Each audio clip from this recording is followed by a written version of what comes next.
కార్యకర్త కారు కింద పడ్డాడు అని స్పష్టంగా కనిపిస్తున్నా ఇది ఫేక్ అనటం దారుణం. ఏ పర్యటన చేసినా బలం చూపించాలని జగన్ అనుకుంటున్నారు. ఓడిపోయాక జనంలోకి జగన్ వస్తున్నారు. ఉనికి కోల్పోతున్నామని జగన్ బయటకు వస్తున్నారు. కార్ల కింద కార్యకర్తలను తొక్కించి పట్టించుకొని జగన్ కి మానవత్వం లేదు. సమయంలోనే ఈ తోపులాట్లోనే జనం ఆయన దగ్గరికి వచ్చే ప్రయత్నంలోనే ఈ ఘటన జరిగింది. చాలా స్పష్టంగా ఆ మనిషి కారు కింద పడ్డాడు అన్న విషయం చాలా స్పష్టంగా కనిపిస్తున్నా కూడా దీన్ని ఒప్పుకోకుండా వాళ్ళకు భరోసా కల్పించకుండా ఇది ఫేక్ అనడం చాలా చాలా దురదృష్టకరం. మళ్ళీ చెప్తున్నాం, జగన్మోహన్ రెడ్డి గారు ఏ యాత్రలు చేసినా ఈ మధ్య బల ప్రదర్శన కోసమే చేస్తున్నారు. జగన్మోహన్ రెడ్డి గారు 5 సంవత్సరాలు జగన్మోహన్ రెడ్డి గారు ముఖ్యమంత్రిగా ఉన్నారు. ఏ ఒక్కరోజు ప్రజల దగ్గరికి రాలేదు. పూర్తి మద్యపాన నిషేధం అన్నారు. ఆ మద్యంలోనే పెద్ద కుంభకోణం చేశారు. 1 కాదు 2 కాదు, ప్రతి విషయంలోనూ ప్రజలకు మోసం చేశారు. ఇప్పుడు ఓడిపోయిన తర్వాత ఇప్పుడు ప్రజల మధ్యలోకి వస్తున్నారు. అంటే ఏమిటి అర్థం? వాళ్ళ ఉనికి కాపాడుకోవడం కోసం జనాల మధ్య మేము లేకపోతే ప్రజలు మమ్మల్ని మర్చిపోతారు అని జన సమీకరణ చేసి మరి బల ప్రదర్శన చేసుకునే కార్యక్రమంలో ఉన్నారు జగన్మోహన్ రెడ్డి గారు. ఏ యాత్ర తీసుకున్నా కూడా ఆఖరికి బెట్టింగ్ చేసిన వాడి విగ్రహానికి కూడా జగన్మోహన్ రెడ్డి గారు ఒక నాయకుడిగా వెళ్ళారు అంటే అది కూడా పర్మిషన్ 100 మందికి ఇస్తే ఈయన 1000 మందిని వేసుకొని వెళ్ళారు. మరి ఎందుకు అనుమతించారు? మాకైతే ఏమీ అర్థం కావటం లేదు. ఏం జరుగుతుందో ఈ రాష్ట్రంలో 2 పార్టీలు కలిపి ప్రజలను నలిపేస్తున్నారు. మేడం, ఫోన్ ట్యాపింగ్ జరిగిందని ఆరోపించారు కదా. తెలంగాణలో మీ గవర్నమెంట్ అక్కడ మీకు ఎంక్వైరీ ఎందుకు లేదు? తెలంగాణ గవర్నమెంట్ మీకు సపోర్ట్ చేయడం మీరు భావిస్తున్నారు?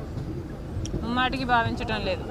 మరి ఫోన్ ట్యాపింగ్ మీ గవర్నమెంట్, తెలంగాణ మీ గవర్నమెంట్, కాంగ్రెస్ గవర్నమెంట్ ఓకే చేస్తున్నారు కదా, ఎంక్వైరీ చేస్తున్నారు కదా. మేడం, సూపర్ 6 ఫైట్ డోర్ అంటున్నారు. అయితే ఇతర పార్టీలు దీని మీద ఫైట్ చేస్తున్నారు. అయితే కాంగ్రెస్ పార్టీ ప్రజల వైపు నుంచి ఎక్కడ అసలు చూసేలేదు, ఫైట్ చేసి ప్రజల వైపు నిలబడినారు. మీరు చాలా ఇన్ఫార్మ్డ్గా ఉన్నారు. తాళీ బజావ్ అనే కార్యక్రమం మేము చాలా సీరియస్గా చాలా చోట్ల చాలా సందర్భాలలో చాలా నెలల నుంచి చేస్తున్నాం. మీరు గమనించటం లేదేమో.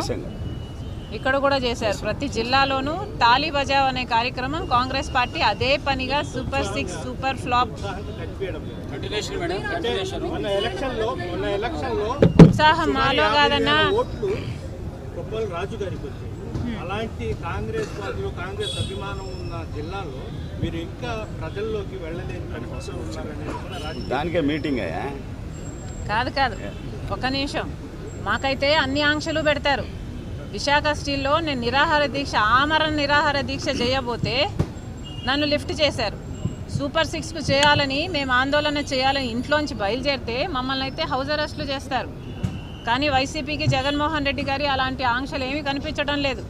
3 బండ్లతో పోవాలి అంటే వాళ్ళేమో 100 బండ్లతో పోవచ్చు. 100 మందితో చేసుకోవాలి అంటే వాళ్ళేమో 1000 మందితో చేసుకోవచ్చు. బల ప్రదర్శన ఎందుకు అని అడుగుతున్నాం. వాళ్ళకు డబ్బులున్నాయనా? మోడీ దత్తపుత్రుడు అనా? జనాల్ని సమీకరించినట్టు పోలీసులను కూడా కొంటున్నారా? అందుకే అడుగుతున్నాం, ఏం జరుగుతుందో అర్థం కావటం లేదు ఈ రాష్ట్రంలో అని.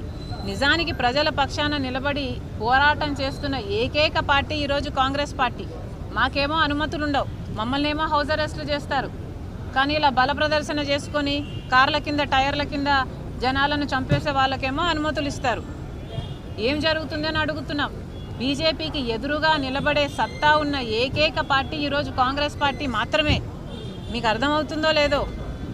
మనకు ప్రత్యేక హోదా రావాలన్నా, మనకు ప్రతి విభజన హామీ నెరవేరాలన్నా ఈరోజు కాంగ్రెస్ పార్టీ అధికారంలోకి రావాల్సిన అవసరం ఉంది. కాంగ్రెస్ పార్టీ రాకపోతే ఈ వైసీపీ అయినా, తెలుగుదేశం అయినా, జనసేన అయినా ఇదే బీజేపీకి, ఇదే మోడీ గారికి జపన చేస్తూ ఉంటారు. ఆ మోడీ మనకి ఏం చేయకపోయినా ఆయనకు సాష్టాంగ నమస్కారాలు పెడుతూనే ఉంటారు. మానవత్వం గురించి మీరా మాట్లాడేది, మానవత్వం గురించి మాట్లాడే ఎవరు? నాకు మానవత్వం గురించి అర్హత లేదా? ఎందుకండి? నాకెందుకు లేదు? ఎందుకు లేదు? సమాధానం చెప్పాలి. నాకెందుకు లేదు మానవత్వం? నేనేం చేశానని నాకు మానవత్వం లేదు? మీ కార్ల కింద మీరు జనాలను టైర్ల కింద వేసి నలుపుకుంటూ పోతుంటే మానవత్వం గురించి మాట్లాడే హక్కు మీకెక్కడుందండి? వరుసగా ఎవరైతే కూటమి ప్రభుత్వ వైఫల్యాన్ని ప్రశ్నిస్తుంటే అక్రమంగా అరెస్టులు చేస్తున్నారు, దాడులు చేస్తున్నారని కూటమి ప్రభుత్వంపై వైసీపీ వాళ్ళు మండిపడుతున్నారు. మరి వైసీపీ వాళ్ళు మండిపడ్డం, బయట మండిపడ్డం కాక అసెంబ్లీకి వెళ్ళి మండిపడవచ్చు కదా, అసెంబ్లీకి వెళ్ళి సమాధానం చెప్పుకోవచ్చు కదా, అసెంబ్లీకి వెళ్ళి చెప్పొచ్చు కదా పూర్తి మద్యపాన నిషేధం చేశాము మేము, అయినా మేము ఓన్లీ క్యాష్ పద్ధతిలో ఎందుకు మేము మద్యం కుంభకోణం చేశాము అని అసెంబ్లీకి వెళ్ళి చెప్పాల్సిన బాధ్యత వైసీపీ వాళ్ళకి లేదా? రిషికొండని ఎందుకు గొరిగేశారు అన్న సమాధానం చెప్పాల్సిన అవసరం వైసీపీకి లేదా? రాజశేఖర రెడ్డి గారి జలయజ్ఞంలోని ప్రాజెక్టులు 6 నెలల్లో పూర్తి చేస్తానన్నాడు జగన్మోహన్ రెడ్డి గారు, మరి ఎందుకు పూర్తి చేయలేదో అసెంబ్లీకి వెళ్ళి జగన్మోహన్ రెడ్డి గారికి సమాధానం చెప్పుకునే అవకాశం లేదా? వీళ్ళకి నిజానికి చెప్పుకునే దమ్ము లేదు.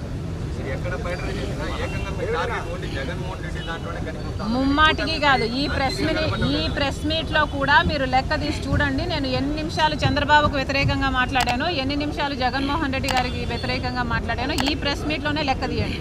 మేడం, ఒక చిన్న విషయం మేడం, మీరు పీసీసీ ప్రెసిడెంట్ అయిన తర్వాత ఇప్పటి వరకు కూడా పార్టీ సిద్ధాంతాలు కానీ పార్టీ పునర్నిర్మాణం కానీ ఎవరూ జరగలేదు.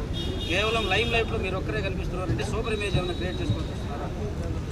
నేనేమి క్రియేట్ చేసుకోవాలని చూడటం లేదు. కాంగ్రెస్ పార్టీ ఆంధ్ర రాష్ట్రంలో బలోపేతం చేయటానికి నా అవసరం ఉంది అని నన్ను కోరితే నేను ఇక్కడికి రావటం జరిగింది.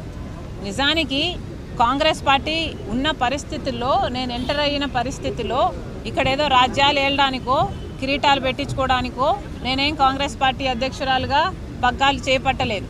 కాంగ్రెస్ పార్టీ అవసరమయ్యి కాంగ్రెస్ పార్టీని నిలబెట్టాల్సిన అవసరం ఉంది, అది నా వల్ల మాత్రమే అవుతుంది అని నాకు చెప్పి నన్ను కన్విన్స్ చేసి పంపించడం జరిగింది. కేవలం తెలంగాణలో ఆల్రెడీ కాంగ్రెస్ పార్టీ అధికారంలోకి వచ్చింది కాబట్టి అక్కడ నా అవసరం కనిపించక, ప్రస్తుతం నా అవసరం ఆంధ్ర రాష్ట్రంలో ఉంది కాబట్టి ఇక్కడ కాంగ్రెస్ పార్టీని బలపరచడానికి మాత్రమే ఇది నా నెత్తికెత్తుకున్నా నేను ఈ భారం. అంటే మీ కష్టం తప్ప వేరెవరు కనబడట్లేదు మేడం. క్వశ్చన్ ఏంటంటే మీ కష్టం తప్ప మీరెవరు తెర మీదకి కానీ ప్రజలకు కానీ వచ్చే పరిస్థితులు కాంగ్రెస్ కనబడట్లేదు. ఎందుకు? అది తొందరలోనే మీకు కార్పొరేషన్ రాబోతున్నాయి. మీరు నన్ను తప్ప ఎవరిని కవర్ చేయటం లేదేమో. అలా కూడా అయి ఉండొచ్చుగా.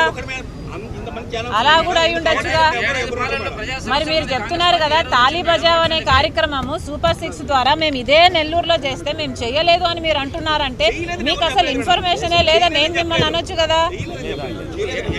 మీరు సరిగ్గా కవరేజ్ చేయండి. అందుకే చెప్తున్నాను, ఇంతమందికి చెప్తున్నాను, మీరు సరైన కవరేజ్ కాంగ్రెస్ పార్టీకి ఇవ్వండి. జగన్మోహన్ రెడ్డి గారికి వ్యతిరేకంగా నేను మాట్లాడితేనే ఇగో ఇందాక మీరు అన్నట్టు అది మాత్రమే కాదు నా అజెండా. నాకు జగన్మోహన్ రెడ్డి గారికి ఉన్న విభేదాలు చాలా చిన్నవి. In the larger scale of things మాకు